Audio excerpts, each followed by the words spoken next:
All right, everyone. Welcome once again to another NGS Shoutcast with me as your host, Puma. And you can see my social media if you'd like to check those out. Tonight we got Jailbait and Witch Rhythm. Trouble with the finger angle. And we're starting it off on Battlefield of Eternity, followed up by going on over to Cursed Hollow. So I'm hoping we're going to have ourselves good games tonight. We have Witch Rhythm is currently 0-4. Jailbait is sitting in the middle of the pack. They are 2-1. So hopefully Witch Rhythm can find the rhythm to get themselves an actual win tonight. So let's jump on into the draft.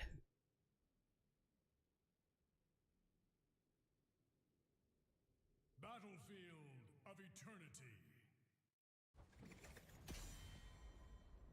So we have the Phoenix ban coming on out. It's a solid ban. If you watched my cast last night, you'll see that Luxorian's son used him to great effect. They basically said, if you're going to give us him, we're going to body you in the solo lane with him. He's really good in the solo lane. At this point, I don't really think there's anyone available who can actively beat him. And since there's no one who can actively really beat him, you wind up with the situation that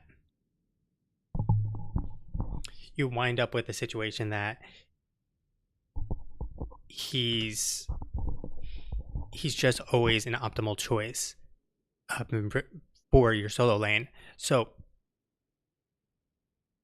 taking out Phoenix and taking out Garage. And Garage is really powerful in the right hand. So I wouldn't be surprised to see, Stukov be picked up, or even Malf. I feel most players value Stukov as the better of the two, which is why you'll often see him picked up, especially because he combos so well with so many heroes. And his healing is really good, obviously much like Malfurion's, and they're opting for the Malfurion instead of the Stukov. So Malfurion, the one reason Malfurion is arguably inferior is that his heroics are Tranquility and Twilight Dream.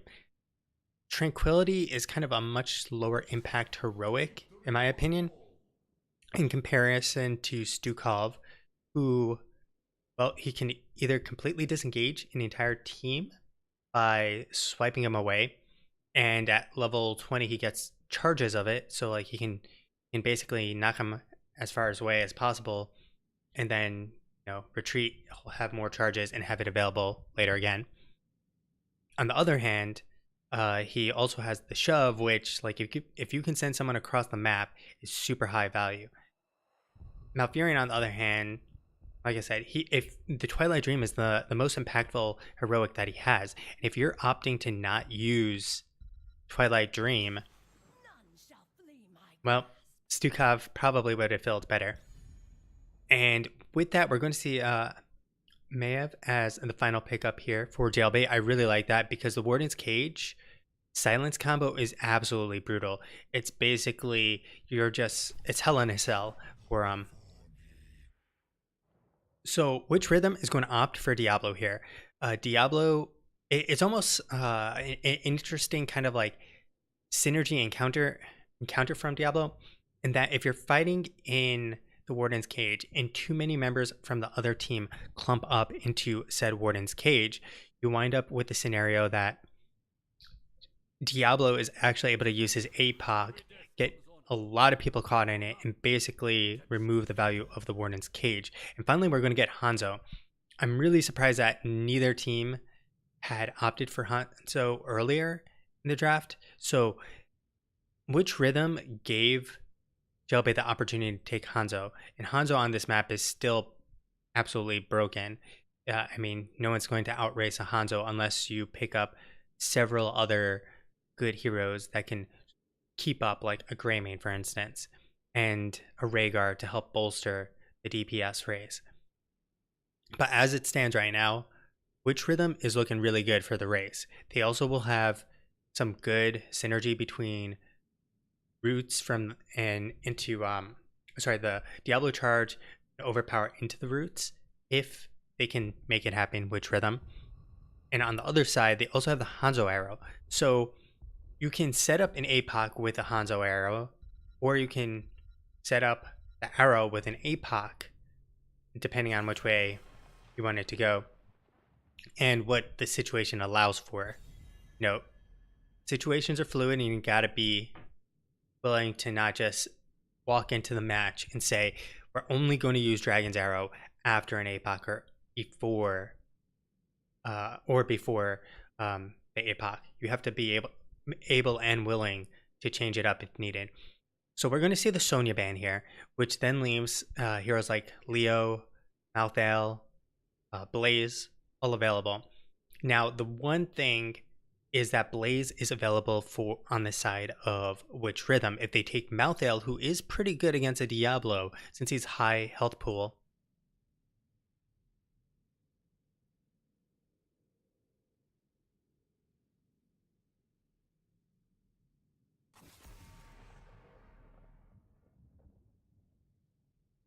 And I gotta say, it's kind of Malthael is really good into this. The problem for Malthael is that he has the potential to be countered heavily by what do you call it? By the bunker. It's one of these weird scenarios where Malthael's the better pick against the Diablo. Potentially. Let me clarify that, because bunker is also really good against APOC.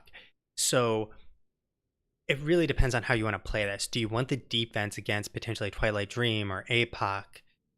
And if you don't take the Blaze, you give it to Witch Rhythm.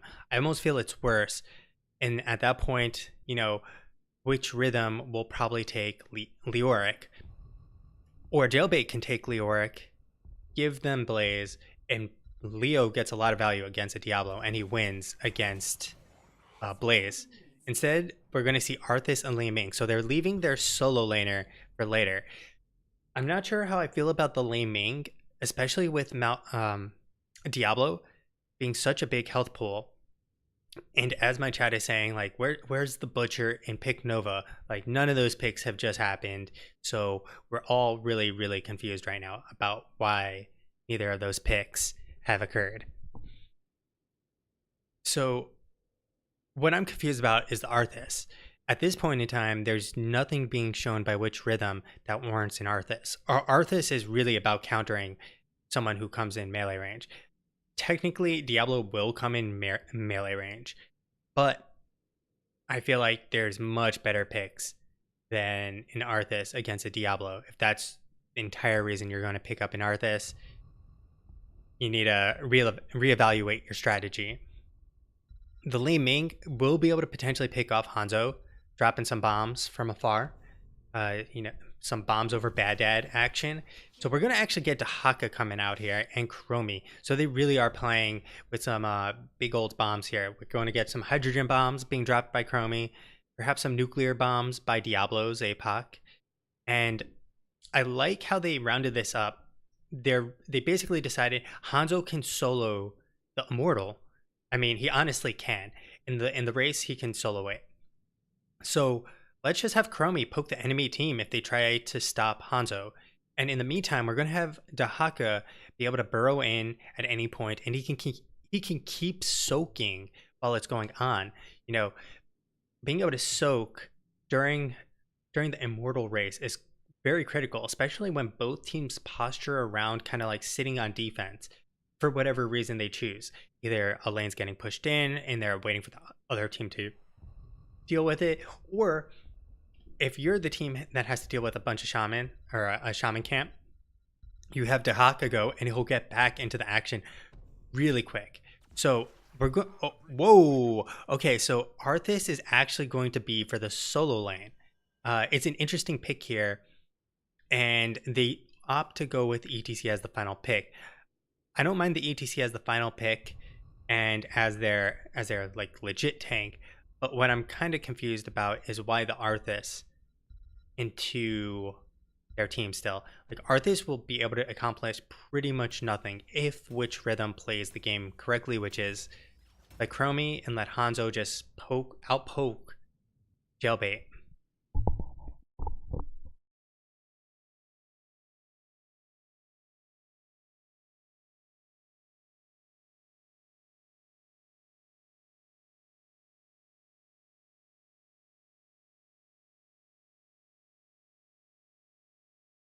So right now, I gotta say, I I like Witch Rhythm's comp more than I like the comp of Jailbait's. Not to say Jailbait's comp is terrible. I just find the Arthas to be a highly awkward pick in this game, just because there's literally no melee DPS for him to really negate in terms of damage. But we'll see how it plays out, because maybe it'll work out really well for him. So we're now getting into the first game. We got for Witch Rhythm, we got Matt 407 on the Hanzo, Godzilla on the Chromie. I think this is really appropriate. All caps, Godzilla, with the smallest character in the game, other than maybe Murky. We got Ender on the Malfurion. We got a pause coming out in the meantime. We got Real Rad Dad on that Diablo. And finally, Blitz is on the Dahaka. And that'll be Witch Rhythm, which, by the way, is a pretty nice name.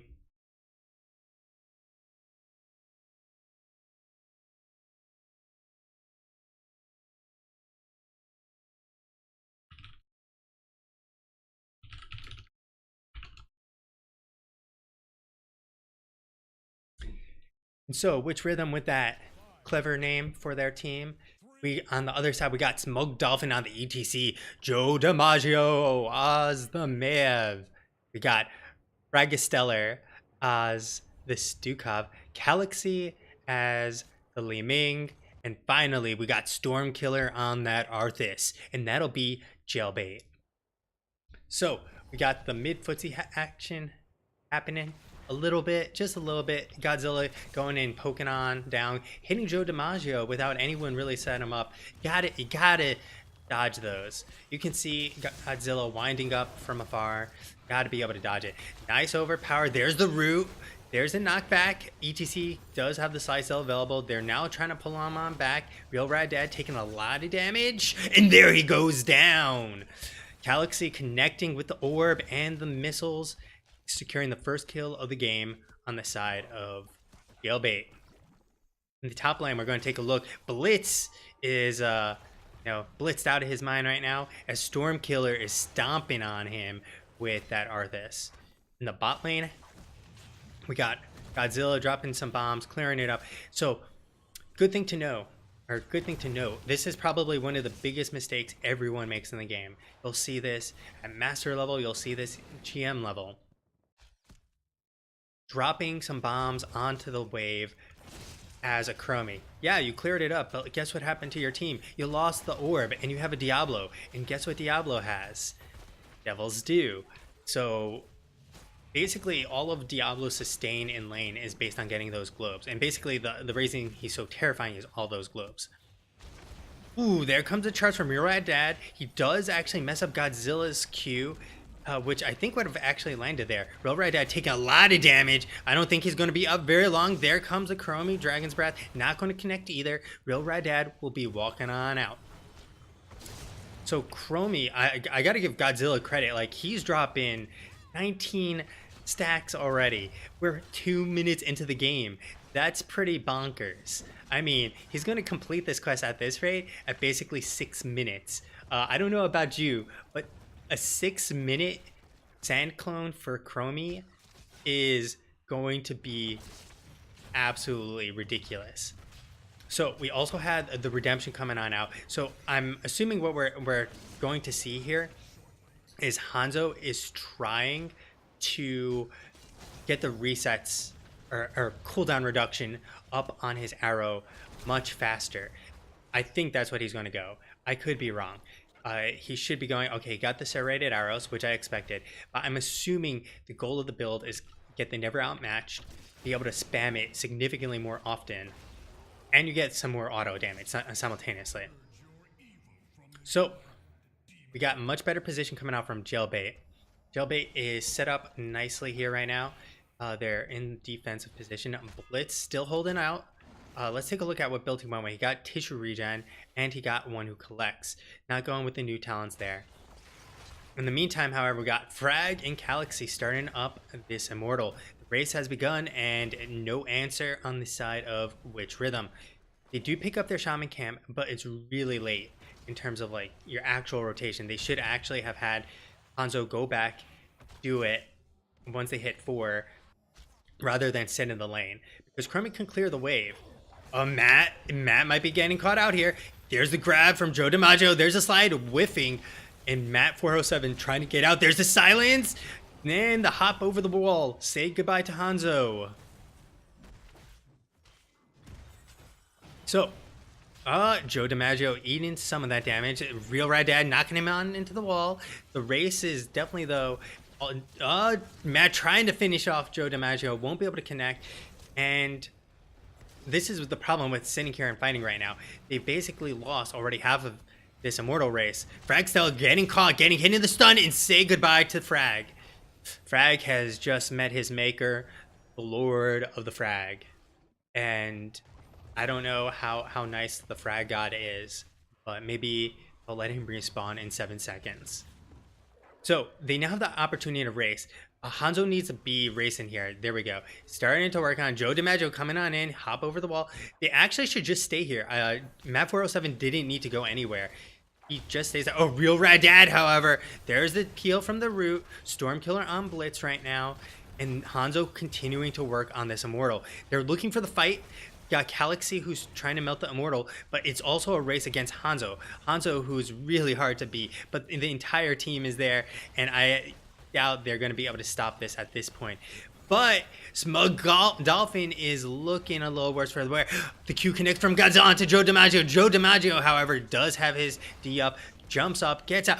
A big Roo coming out from Stormkiller. They're out for more blood. Blitz, though, has the extra speed, but he's being caught in that slow. There's the drag. Say goodbye to Blitz. There's a nice burrow to buy him some more time, but it won't be for much. So you got Matt 407 now, who is the best bet of actually dealing with this Immortal. He actually needs to get a Galaxy getting absolutely blasted from Godzilla. I mean, we had some atomic rays there coming down from Chromie.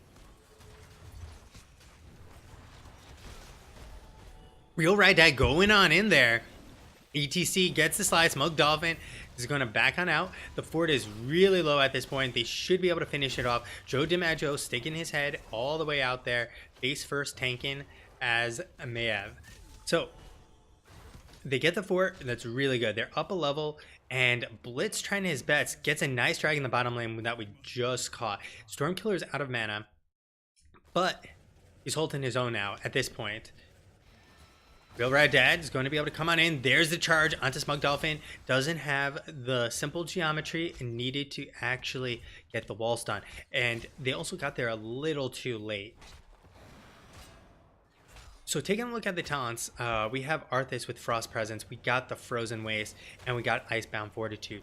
What's impressive is that Stormkiller is winning this lane matchup without going with the solo laning build, which is a lot of fun, but is significantly worse than the team fights.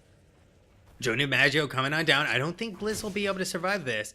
One good tether. There's the... Okay. Nicely done by Blitz. The rotation down from the rest of Jailbait was not in time. 10 is around the corner for the side of Jailbait. And they're really going to have to make sure they don't die. There's a slide from Smug, but he's getting pulled on back in. The nice silence from Frag. And there's some extra silence for you, Real Rad Dad. It's quiet time. And as a dad, you should appreciate the quiet time.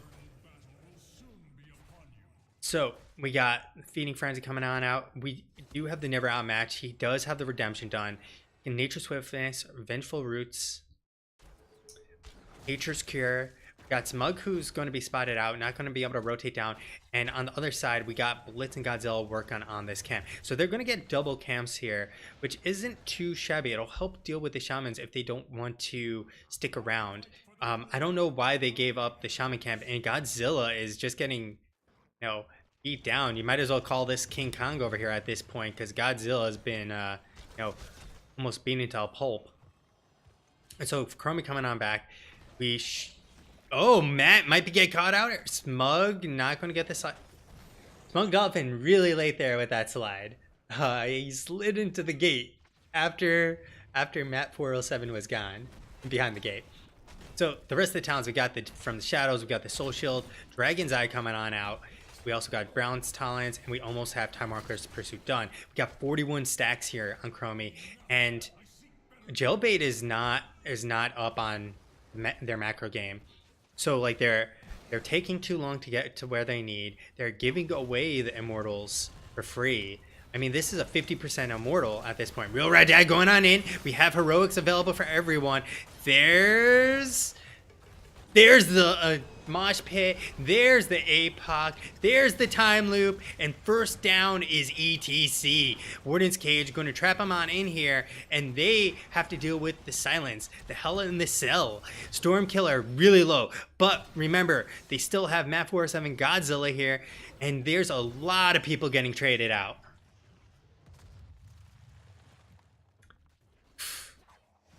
The Mosh came out, I feel, a little too early. You have to wait for the APOC.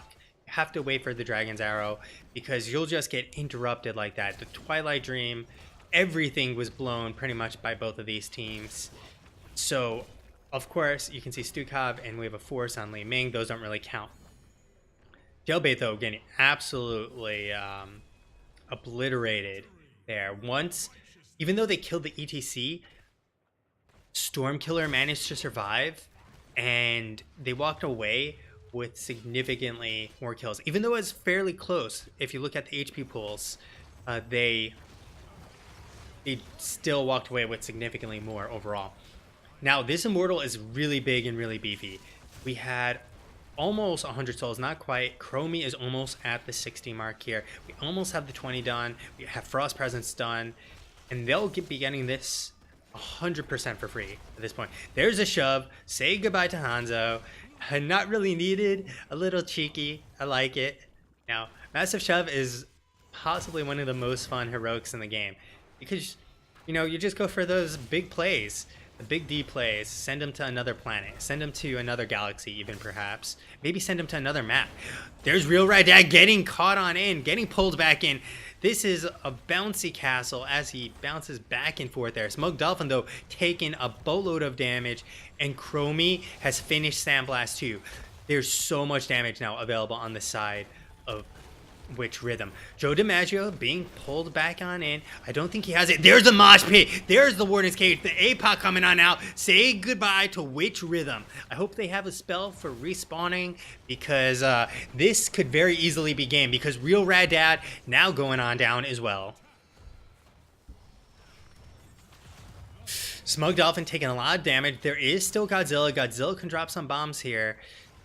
And, ooh, there's the shove. There's the root, and say goodbye to Jailbait as they're going to hightail on out of here before Chris Hansen makes him have a seat. So, top wall is down. Bot wall is still up. Jailbait is massively ahead. They can now pick up these camps because they're so far ahead. Let's take a look at some of the damage numbers in the meantime. Godzilla really is a god right now. He has almost 40k damage. Unfortunately, the rest of Witch Rhythm is not up to par. Real Rad Dad going on in, but he's going to be caught on in there, pulled on back, held against his will, and Real Rad Dad not going to be long for this world. And, well, he had his 100 souls reset, doesn't have it again. Nice eye coming out from Smug Dolphin. And they are in a world of hurt right now, Witch Rhythm.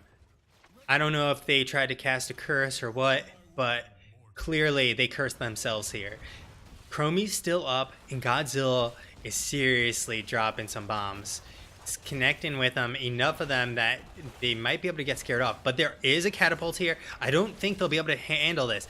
Braxelli pulling them back. And there's the Stukov getting absolutely obliterated. And they have no healing right now. They cannot stay. Their Smug getting melted right now. Goodbye to the Smug Dolphin. He's been turned into a can of tuna fish. Stormkiller will be next up on the list. So, which Rhythm manages to hold on here, looking really bad, honestly, in that, well, Katas were on the core, multiple members were down, and they, well, at this point, are down to talent as well. But they're up a lot of members, and with Hanzo, where are you going? No, Hanzo, fight. No, this is not what you should be doing. Fight the Immortal. Fight the Immortal.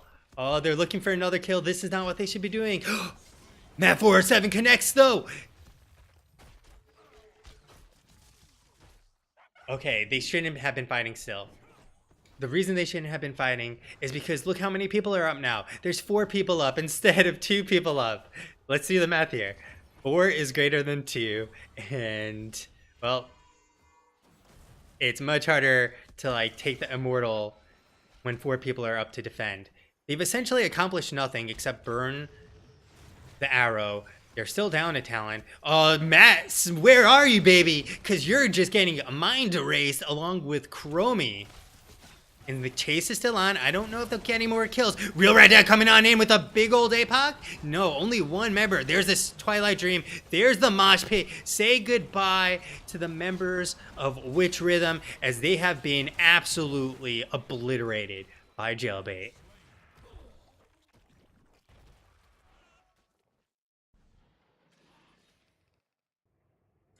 So, this is definitely it. No Chromie to harass them. They have Stitches available, or Stitches, Stukov, not Stitches.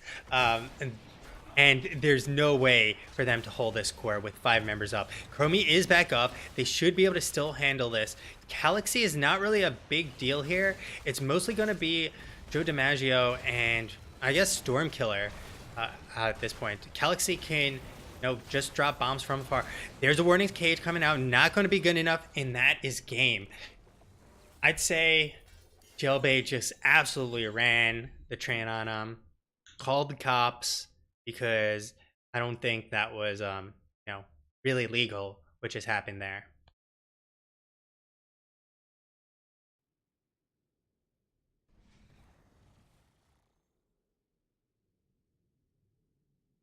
Oh, sorry. I just lost all the stats. I clicked leave too fast. But sit on tight. I'm trying some new stuff here too. Have some replays happening at the same time while you wait between the matches. You get to all check out the awesome game those two had and some of the highlights that happened during it.